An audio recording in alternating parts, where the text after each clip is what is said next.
Assalamualaikum warahmatullahi wabarakatuh. Kami dari kelompok 5 ingin menyampaikan materi tentang korupsi dalam perspektif etika Pancasila.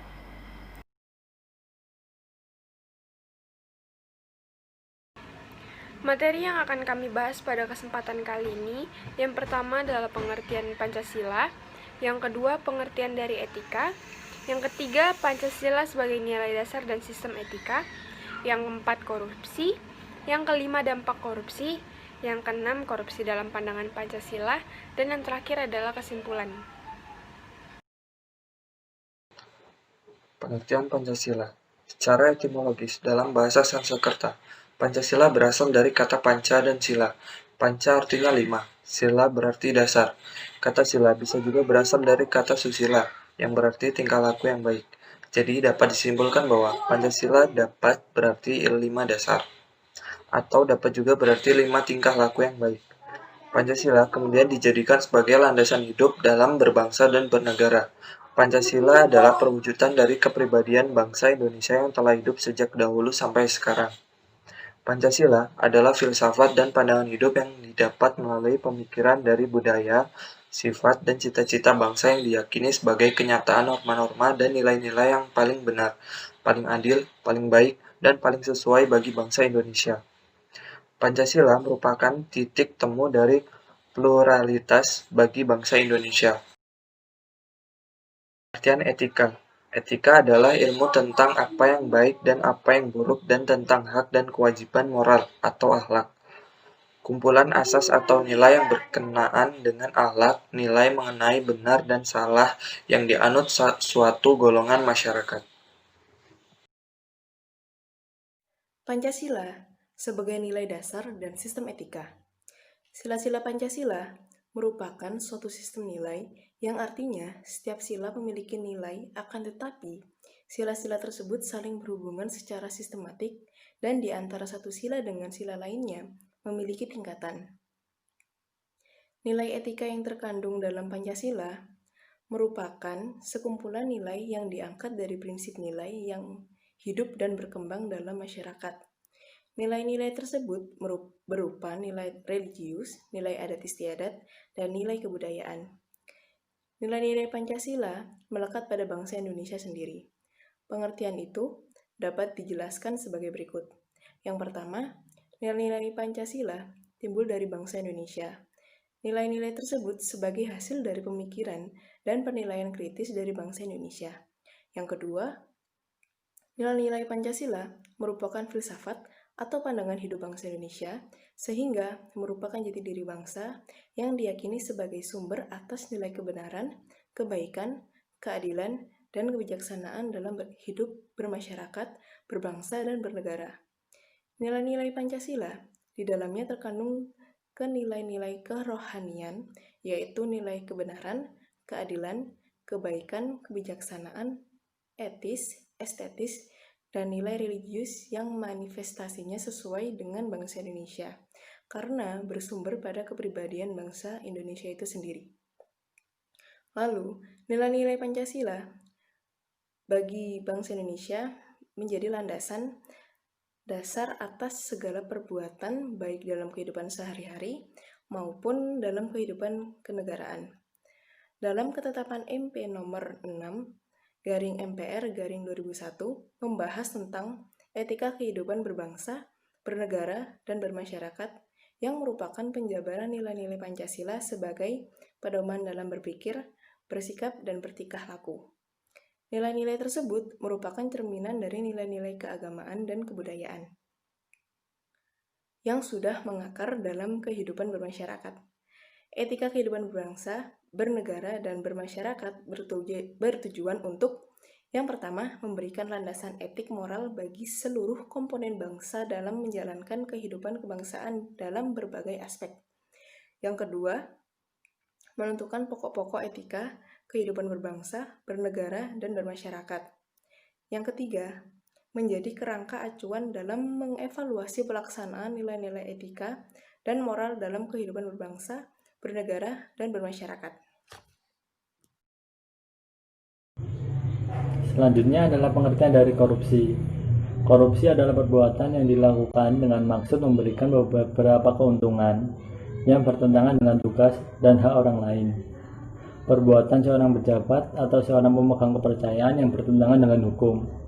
Secara keliru menggunakan kekuasaannya untuk mendapatkan keuntungan untuk dirinya sendiri atau untuk orang lain.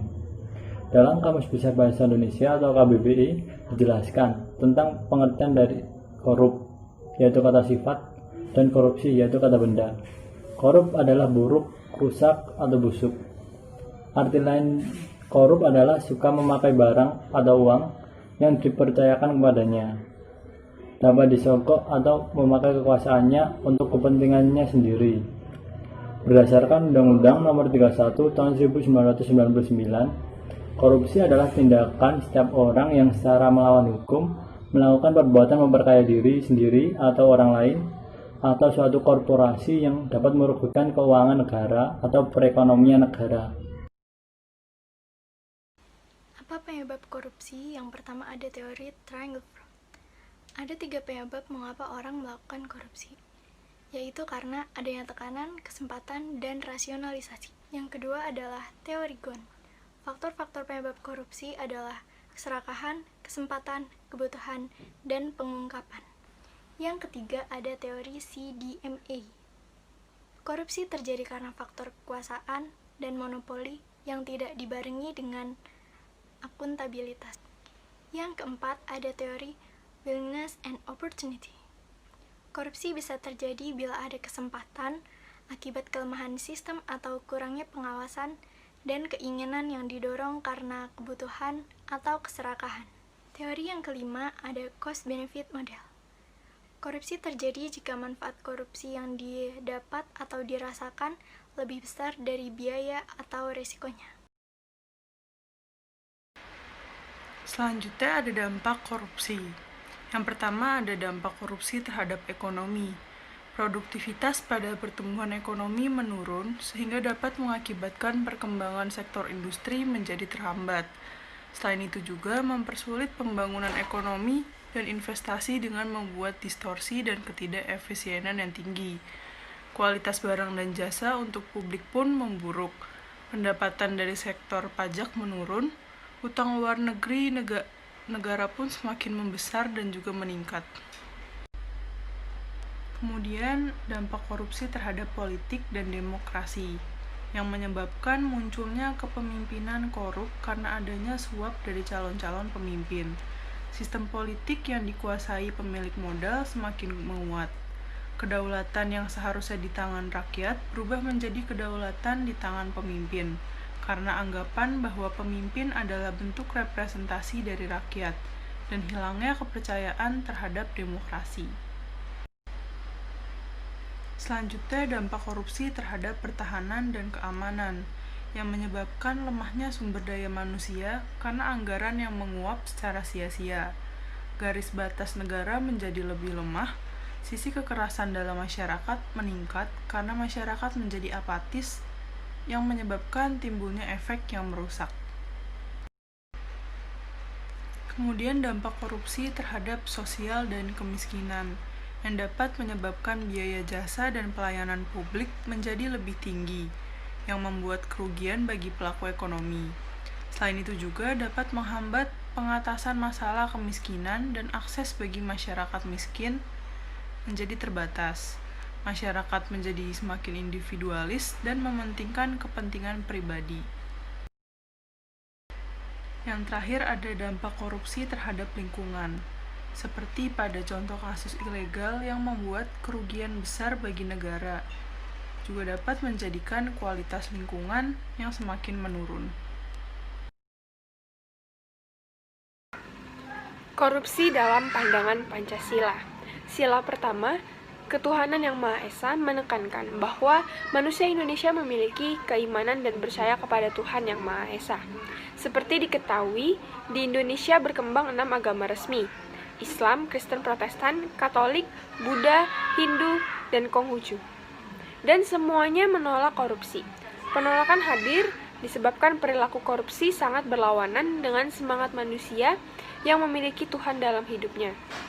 Secara nyata, Koruptor sudah menafikan adanya tindakan yang merugikan orang lain dan perbuatan dosa yang kelak akan mendapatkan pembalasannya. Tindakan pidana korupsi juga melupakan bahwa Tuhan Yang Maha Esa itu maha melihat segala perbuatan hambanya. Yang kedua, sila kemanusiaan yang adil dan beradab. Sila ini menegaskan, tindakan korupsi mengabaikan pengakuan persamaan derajat, saling mencintai, sikap tenggang rasa, membela kebenaran dan keadilan. Seorang koruptor tidak memiliki rasa keadilan dan keadaban, sebab hak yang seharusnya dimiliki rakyat diambil secara sepihak untuk kepentingan pribadinya. Yang ketiga, sila persatuan Indonesia. Seorang koruptor mementingkan nafsu dan urusan pribadinya saja, mengabaikan betapa kesalahannya yang diperbuatnya merusak sendi kehidupan perekonomian, pembangunan sosial, melemahkan budaya positif di masyarakat, dan melunturkan rasa kecintaan kepada bangsa dan negara. Dengan melakukan korupsi, maka dirinya merusak persatuan nasional karena perbuatan yang dilakukannya berdampak kepada seluruh masyarakat Indonesia yang tidak dapat merasakan kenikmatan dan hasil pembangunan di Indonesia.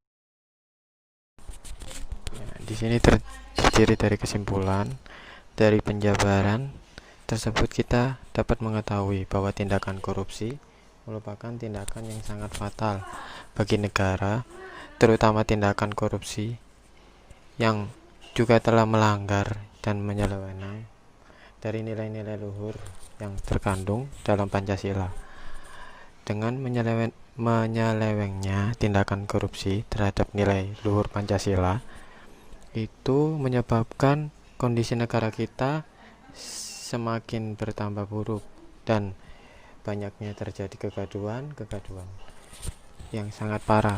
Maka dari itu kita haruslah melakukan segala sesuatu sesuai dengan nilai-nilai yang terdapat dalam Pancasila, terutama bagi para pejabat, agar kita melakukan sesuatu tidak menimbulkan penyelewengan yang berdampak buruk bagi negara dan tidak merugikan negara. Sekian, terima kasih.